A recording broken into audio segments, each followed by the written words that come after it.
warahmatullahi wabarakatuh. Perkenalkan, nama saya Saiful Ridwan. Saya dari kelas 11 MIPA 4. Saya di sini akan melakukan praktikum tentang hukum Archimedes.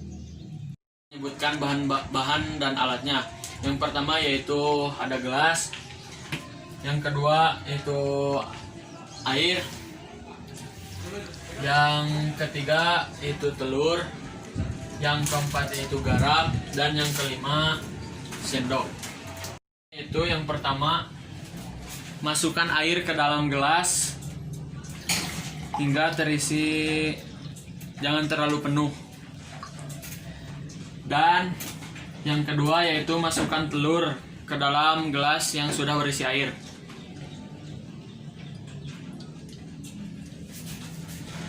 Terus, mengapa telur bisa tenggelam? Karena massa jenis telur lebih berat daripada massa jenis air.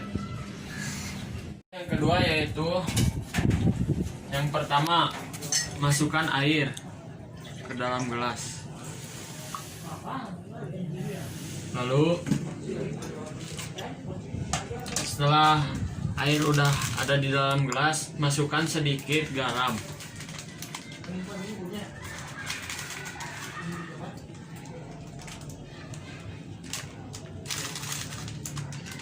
Dan aduk hingga merata.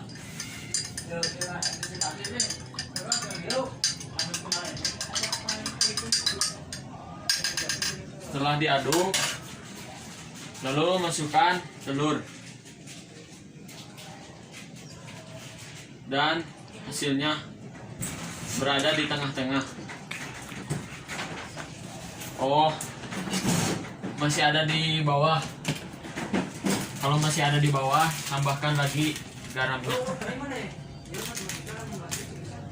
Aduk lagi.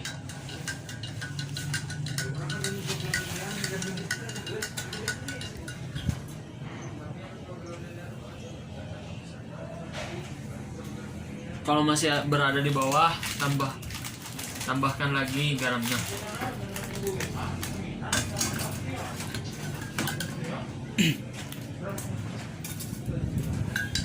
Lalu aduk lagi. Kalau susah mengaduknya, keluarin dulu telurnya.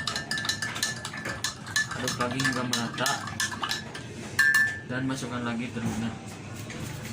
Dan ternyata telurnya berada di tengah-tengah. Kenapa? Kenapa si telur ini bisa berada di tengah-tengah? Karena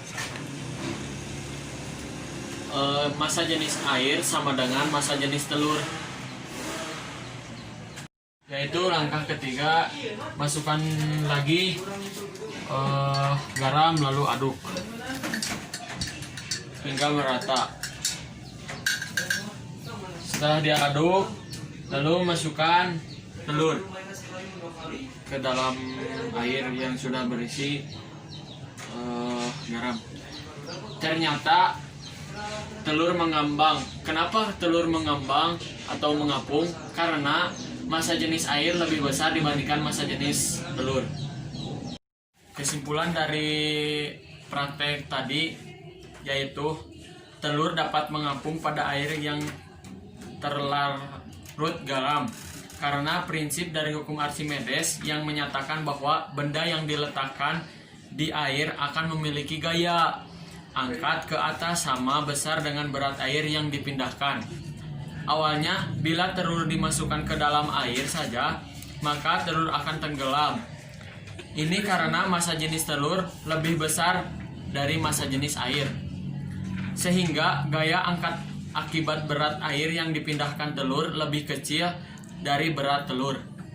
Namun, ketika dalam air dilarutkan garam, maka massa jenis air akan meningkat sehingga gaya angkat yang diterima telur meningkat dan lebih besar dari berat telur.